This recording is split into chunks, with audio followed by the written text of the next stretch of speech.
E a gente já começa falando de um caso que aconteceu em 2015, mas que continua a repercutir, tudo por conta de um longo processo. E parece que desta vez está muito perto de concluir. Operação Iceberg. Os vereadores e outros servidores públicos envolvidos serão ouvidos nesta quinta-feira em uma última audiência. Nós conversamos com a juíza do caso, que traz mais detalhes. O caso envolvendo desvio de verbas públicas do município de Tijucas, que resultou em um rombo de quase R$1 milhão, pode estar perto de um fim. Vai acontecer nesta quinta-feira a última audiência com suspeitos, entre eles vereadores, alguns ainda com mandados ativos, e servidores públicos da Câmara de Vereadores. A Operação Iceberg completa 8 anos. Os réus serão ouvidos no Fórum da Comarca de Tijucas. A juíza Monique Silva Povoaz, responsável pelo caso, estima que os danos aos cofres públicos podem chegar a R$1 milhão.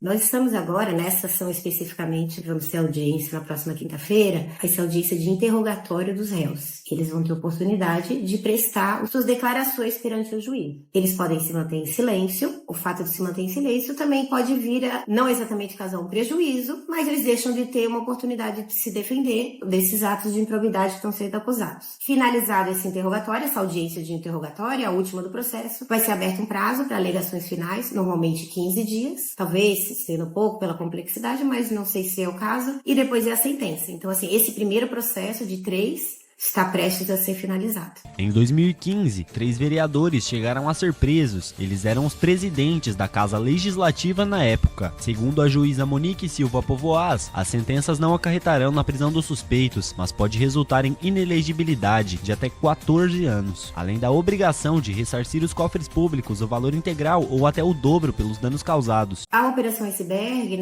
ela originou processos criminais e processos cíveis. São os processos em que são imputados os atos de improbidade administrativa. Esses servidores públicos, alguns vereadores, servidores públicos da Câmara de Vereadores, a eles são atribuídos esses atos de improbidade, ou seja, eles teriam se apropriado de valores de diárias referentes a cursos que não se realizaram, cursos que não existiram. Esses são os fatos, E essas ações de improbidade visam apurar esses fatos. Tem os vereadores, vários servidores, presidentes da Câmara na época e as próprias empresas que estavam envolvidas, que teriam se beneficiado também dessa inscrição de cursos que não promoveram. E que ao final vai ter um deslinde se vai se confirmar essa imputação ou não. Que eles serão ouvidos, é a oportunidade que eles têm para se manifestar no processo. Especificamente os vereadores nesse processo. Eu acabei dividindo essa audiência em 3 oportunidades. Então, assim, nós estamos na última. E já teve réu que teve oportunidade que não tinha interesse em falar, E isso já foi registrado e não vai ser ouvido. Não são penas criminais, são sanções de cunho administrativo, digamos. Vão perder a função pública, que hoje ainda são servidores públicos. Eles vão ter que ressarcir o erário pelas diárias recebidas e não utilizadas, se isso ficar comprovado. Além de devolver o dinheiro, também é imposta uma multa, pode ser o próprio valor do dano, então seria o dobro ou até um pouco mais. As empresas ficam um prazo sem poder contratar com o poder público. Segundo as investigações conduzidas pelo Departamento Estadual de Investigação Criminal, vereadores e servidores da Câmara Municipal eram supostamente designados para participar de cursos de capacitação legislativa em Curitiba, no Paraná. Para isso, recebiam diárias que eram custeadas pelos cofres municipais. No entanto, conforme apontaram as investigações, esses cursos eram meramente fictícios, uma fachada para justificar os gastos. Há uma grande expectativa do que eles vão falar. Se eles vão falar, quem vai falar e do que vão falar. Já foram ouvidos na fase da investigação, do Ministério Público, o inquérito civil. Alguns também não se manifestaram, mas hoje a oportunidade em juízo. É lamentável que tenha levado tanto tempo, mas não posso dizer que é incomum nesse tipo de processo. Houve uma mudança de rito nos últimos anos que agilizou os processos. Hoje que se iniciaram vão ser mais ágeis, mas no anterior eles tinham a oportunidade de se defender 2 vezes. Todos tinham que ser intimados, notificados, depois citados para oferecer defesa. Tem que aguardar todos para poder ter uma decisão do juiz de sanear o processo. É um processo realmente longo. Isso cai um pouco no esquecimento, A questão do que foi na época. A ideia é trazer o deslinde o mais rápido possível. Os servidores públicos devem agir com probidade no seu dia a dia, devem cuidar do que é público.